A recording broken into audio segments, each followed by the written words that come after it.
Welcome back to Natural Gas World's weekly overview of the news in the global gas industry with me, Joseph Murphy. Russia's leading LNG exporter Novatek has teamed up with German energy group Uniper to establish a supply chain for hydrogen, with Uniper's power stations in Russia and Western Europe flagged up as potential recipients of the fuel. Russia has, by and large, looked at developments in hydrogen energy and the rise of renewables in Europe with concern, fearful of the loss of gas market share that this could bring about. But Novatek is looking to carve out a share of this future hydrogen economy. It is also understood to be working with Germany's Siemens to convert one of the gas turbines powering Yamal LNG to run mostly on hydrogen. Moving to Croatia, the government on January 30th cut the ribbon on a new floating LNG terminal off the island of Kuruk. The terminal will annually bring ashore up to 2.6 billion cubic meters of gas, a large share of which is expected to come from Qatar. Croatia, which imports virtually all of its gas from Russia, will now have a choice of many other suppliers, helping it to secure lower rates.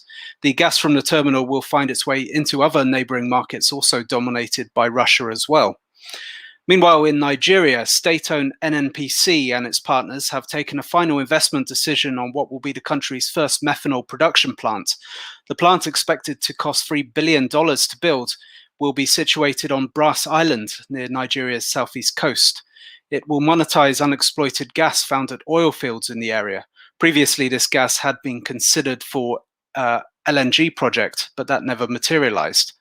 Methanol production is expected to reach 1.7 million tons per year, and the plant will also turn out 1.3 million tons of urea by 2025. Building out the petrochemical sector is viewed as a strategic priority in Nigeria, which is eager to make the most of its substantial gas resources. Moving to Africa's east coast, Equinor has booked a $982 million write-down charge after concluding that its long-delayed Tanzania LNG project is commercially unfeasible. It has been in talks with the government for years over the project, but has been unable to cut through regulatory obstacles and secure the investment terms it says it needs to move the development forward. These negotiations will continue, but for now, Equinor says economics have not improved enough to justify keeping Tanzania LNG on the books.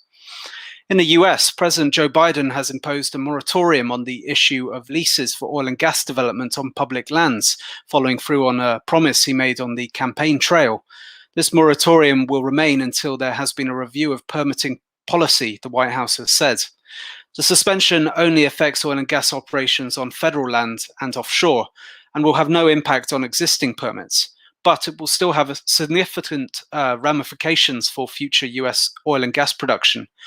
Wood Mackenzie estimated back in November that a permanent ban would result in offshore output being 30% lower than if leases had continued by 2030. US major Chevron, meanwhile, has posted its Q4 results, booking an $11 million adjusted loss despite a recovery in oil prices towards the end of last year.